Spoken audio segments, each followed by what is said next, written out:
রাজনীতির নাম যদি গণহত্যা হয় তাহলে এমন দল বাংলাদেশের জনগণ বরদাস্ত করবে না।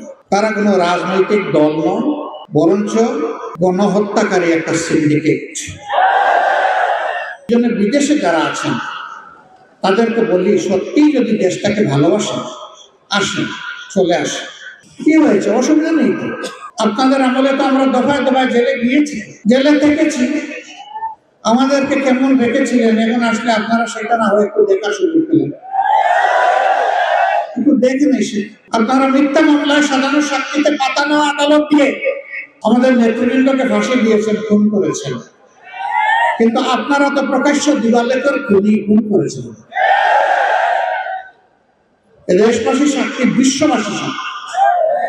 ক্ষতিগ্রস্ত লোকেরা আগে তাদের ইনসাফটা পান, তারপরে তারাই রায় দিবে যে ওনারা এই দেশে রাজনীতি করার অধিকার রাখেন।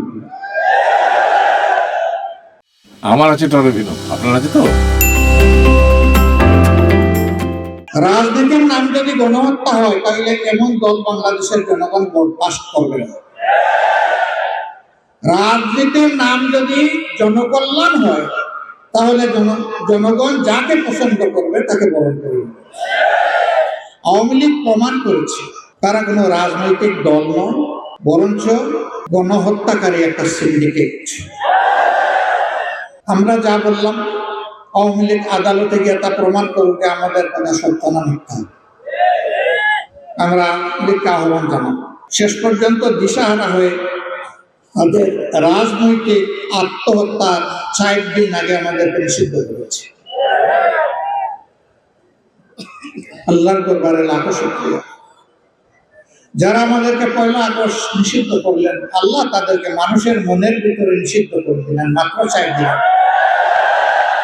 এখানে আমাদের কোনো বাহাদুর নেই। অনেকে এই আন্দোলনের কৃতিত্ব দাবি করেন, আবার অনেকে এই আন্দোলনকে মানতেও পারেন না। আমরা বলি যে এই আন্দোলনের মূল কৃতিত্ব আল্লাহ রাব্বুল আলামিন। তিনি জাতির সন্তানদেরকে হিম্মত দিয়েছিলেন বুক সোজা করে দাঁড়াবার, গুলি বুকে পেতে নেওয়ার। তা আল্লাহর পছন্দ হয়েছে, মঞ্জুর হয়েছে, কবুল হয়েছে, তাই ফেসিবাদের পতন হয়েছে। মানুষ হিসাবে 18 কোটি মানুষ এর সফলতার দাবিদার, আর নেতৃত্বের সফলতার দাবিদার আমাদের ছাত্র, তরুণ, যুব সমাজ। এইটা অনেকে দেখি মানতে রাখতে হবে না। নামাজের আজানের সময় হয়ে গেছে, আমি আর কথা বাড়াবো না।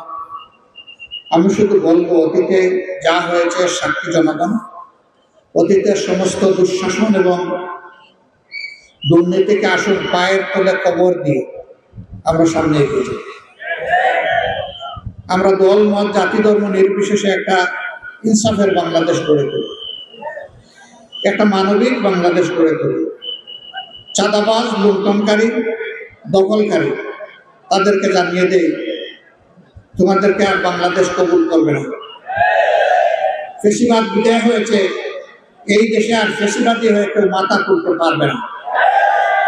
টরবিনোর পরিশোধিত পানি বুয়েট পরীক্ষিত, যা জাপানের নাম্বার 1 ব্র্যান্ড। 40টি দেশের 30 কোটিরও বেশি মানুষের আস্থার প্রতীক। পানির ডাক্তার টরবিনো।